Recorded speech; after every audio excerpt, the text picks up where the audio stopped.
আসসালামু আলাইকুম। আজকে দেখাবো বাইলা মাছ দিয়ে মিষ্টি কুমড়া রান্না। ঠিক আছে বন্ধুরা, এদিকে মাছ দিয়ে রাখছে, এখন লবণ দিতে আছে। বন্ধুরা এদিকে দিয়ে দেবে হলুদের গুঁড়া। বন্ধুরা এদিকে কড়াই বসে দিচ্ছে, তেল দেবে। বন্ধুরা এদিকে মাছ ভাজবে, মাছ দিয়ে দিতে আছে। বন্ধুরা এদিকে রাখা আছে মিষ্টি কুমড়া, দেখেন কি সুন্দর মিষ্টি কুমড়া। বন্ধুরা এদিকে মাছ ভাজা হয়ে গেছে। বন্ধুরা এদিকে কড়াই বসে দিছে, মাছ ভাজা তৈরি দিয়ে দেবে।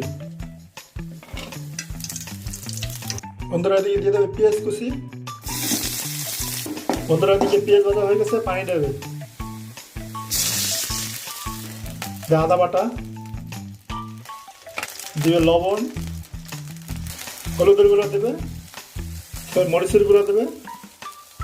বন্ধুরা এদিকে মশলা ভালো মতো মিশিয়ে দিতে আছে। বন্ধুরা এদিকে মশলা কষানো হয়ে গেছে, এবার মিষ্টি কুমড়া ঢেলে দেবে।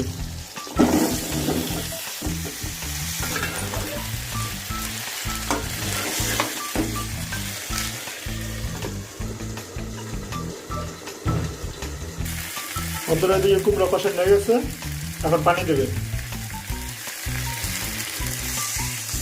বন্ধুরা এদিকে আমাদের তরকারি বলকাইতেছে। বন্ধুরা এখন কটা কাঁচামরিচ দিয়ে দেওয়া হবে উপর দিয়ে। বন্ধুরা এদিকে মাছ দিবে এখন।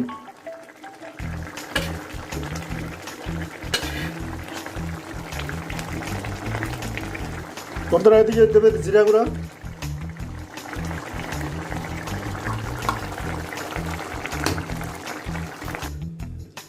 বন্ধুরা মিষ্টি কুমড়া দিয়া বাইলা মাছ, এই হলাম মূল রেসিপি। দেখেন কেমন আছে, সবাই লাইক কমেন্ট শেয়ার করে জানাবেন। ঠিক আছে বন্ধুরা, তাহলে সবাই ভালো থাকবেন, সুস্থ থাকবেন। আল্লাহ হাফেজ।